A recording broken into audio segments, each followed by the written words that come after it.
വിഴിഞ്ഞത്തെ 12-ന് final trial run നടക്കുമെന്ന് മന്ത്രി V N Vasavan. 11-ന് കപ്പൽ തുറമുഖത്തെത്തും. ഈ വർഷം തന്നെ തുറമുഖം കമ്മീഷൻ ചെയ്യുമെന്ന് മന്ത്രി പറഞ്ഞു. വിരളമായി ടിൻഡു ദാസ് ചേരുകയാണ്. ടിൻഡു, എന്തൊക്കെ കാര്യങ്ങളാണ് പ്രധാനമായും മന്ത്രി വി എൻ വാസവൻ വ്യക്തമാക്കിയത്?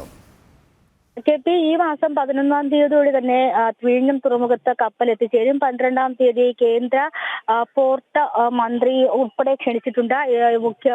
കേന്ദ്ര പോർട്ട് മന്ത്രി ഉൾപ്പെടെയുള്ള മന്ത്രിമാർ പങ്കെടുത്തുകൊണ്ട് ആദ്യ മദർഷിപ്പിന് വാട്ടർ സല്യൂട്ട് കൊടുത്ത് സ്വീകരിക്കും. അതിനുശേഷം 1500 കണ്ടെയ്നറുകൾ ഉൾപ്പെടുത്തിക്കൊണ്ട് യാർഡിലേക്ക്, അതായത് കടലിൽ വിഴിഞ്ഞം തുറമുഖത്ത് എത്തിയിട്ടുള്ള കണ്ടെയ്നർ കപ്പലിൽ നിന്നും ചരക്കുകൾ യാർഡിലേക്ക് ഇറക്കുന്നതും കയറ്റുന്നതുമായിട്ടുള്ള ട്രയൽ റണ്ണുകൾ പൂർത്തിയാകും. തുടർന്നുള്ള 2 മാസവും ഇത്തരത്തിൽ ട്രയൽ റണ്ണുകൾ നടക്കുമെന്നാണ് നമുക്ക് മനസ്സിലാക്കാൻ സാധിക്കുന്നത്. ഈ വർഷത്തോടു കൂടി തന്നെ തുറമുഖം കമ്മീഷൻ ചെയ്യാൻ സാധിക്കും. അതോടൊപ്പം തന്നെ മദർഷിപ്പ് വന്നു കഴിഞ്ഞാൽ തുടരെ ഇത്തരത്തിലുള്ള മദർഷിപ്പുകൾ വിഴിഞ്ഞത്തേക്ക് എത്തിക്കാനുള്ള സംവിധാനങ്ങളും ഒരുക്കിയിട്ടുണ്ട്. അല്ലെങ്കിൽ തുടരെ ഇത്തരത്തിലുള്ള കപ്പലുകൾ എത്തിക്കാനുള്ള തീരുമാനത്തിലേക്കുമാണ് ഇപ്പോൾ അവസാനമായി എത്തിയിട്ടുള്ളത്. ഈ മാസം അല്ലെങ്കിൽ ഈ വർഷം തന്നെ തുറമുഖം കമ്മീഷൻ ചെയ്യാൻ സാധിക്കുമെന്നുമാണ് മന്ത്രി നൽകുന്ന വിവരം. അതോടൊപ്പം തന്നെ വിഴിഞ്ഞത്തിൽ നിന്നുമുള്ള റെയിൽ ഗതാഗതത്തിന്റെ പുരോഗതി, അല്ലെങ്കിൽ റെയിൽ ഗതാഗതം അതിന്റെ നിർമ്മാണ പ്രവർത്തനങ്ങളും ഒക്കെ പുരോഗമിക്കുകയാണ്. അതിന്റെ അനുമതി തേടിയുള്ള കേന്ദ്രത്തിന്റെ ഒരു അനുമതി കൂടി ലഭിക്കണം.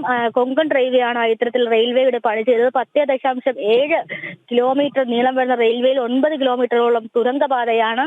അത്തരത്തിലുള്ള സവിശേഷതയുണ്ട്. പിന്നീടുള്ളത് റിംഗ് റോഡും അതോടൊപ്പം തന്നെ വിഴിഞ്ഞം തുറമുഖവുമായി ബന്ധിപ്പിക്കുന്ന റോഡുകളുടെ നിർമ്മാണ പ്രവർത്തനങ്ങളാണ്. എന്തായാലും മലയാളിക്ക് അഭിമാനിക്കാവുന്ന നിമിഷം തന്നെയാണ്. വിഴിഞ്ഞത്ത് ആദ്യ അന്താരാഷ്ട്ര മദർഷിപ്പ് എത്താൻ പോവുകയാണ്.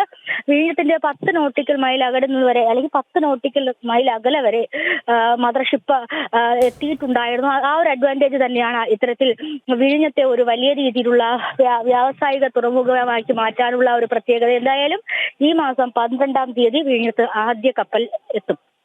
ശരി, ടിൻഡു ദാസാണ് വിവരങ്ങൾ നൽകിയത്.